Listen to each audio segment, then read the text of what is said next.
I'm Maggie Kudirka. I'm from Baltimore, Maryland.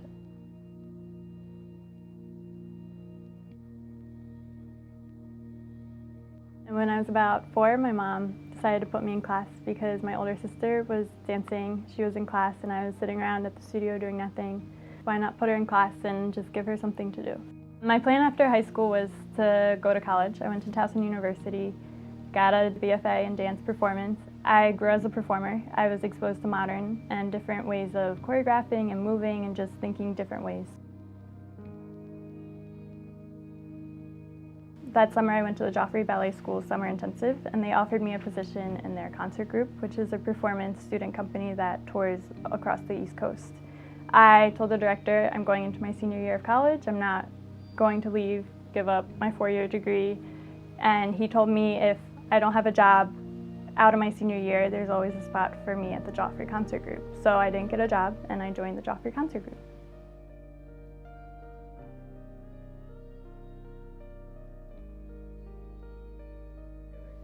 So in February I found a lump, and at first I thought it was a muscle knot. Don't worry about it, it'll go away. It didn't go away.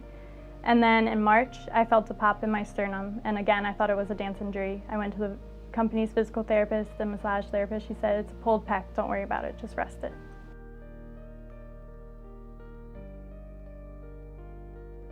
I went into my checkup or appointment and the doctor comes in and goes, here's our sonogram, mammogram, and you have stage 4 breast cancer with it in my bones and lymph nodes.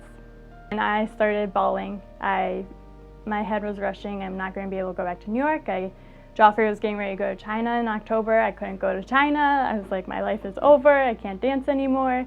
And it was just a shock. I didn't know what was going to happen. I was scared, and my mom was trying to keep it together, but she started crying, and it was just a mess.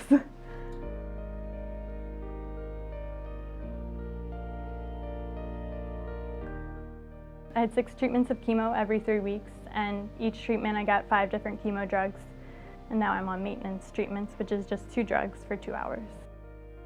How would I be able to continue dancing? Would I be able to continue dancing? I wasn't sure if my bones would just collapse or break. I wasn't sure what was going to happen. I just knew I had to keep dancing somehow or stay connected to dance somehow. I was always a turner and jumper, and that's what I couldn't do when I was getting chemo treatments. I couldn't jump, I couldn't turn because I was just exhausted.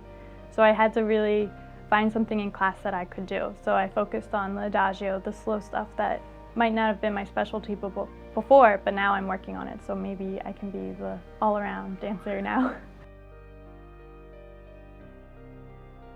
So I'm going to get a double mastectomy, and hopefully they won't take any lymph nodes or anything. But after the surgery, I will still have to stay on 2 drugs for the rest of my life that will help stabilize the cancer cells from reproducing and growing another tumor or it spreading to organs or anything like that. So while the surgery helps stabilize and helps prevent it from reoccurring, I have to stay on drugs till the rest of my life.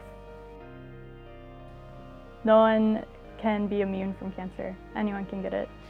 And just because you don't fit into that age group, 40 and over, you can get breast cancer. I know someone at 19 who got it, and no one is too young or too fit to get cancer. Anyone can get it.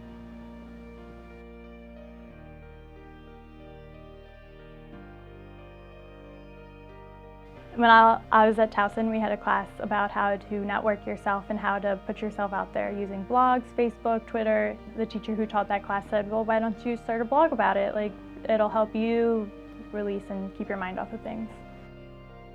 Me and my mom were sitting at the kitchen table and I was like, what if I just call myself the Bald Ballerina? Like, why? I don't want to do like dancing with cancer or dancing through cancer. Like, so I went on Facebook, Twitter, got all those names. I was like, I'm the Bald Ballerina. So from there, I just shared it with my friends. That's how I came out to everyone on Facebook and everything that I had cancer. I'd only told family and close friends.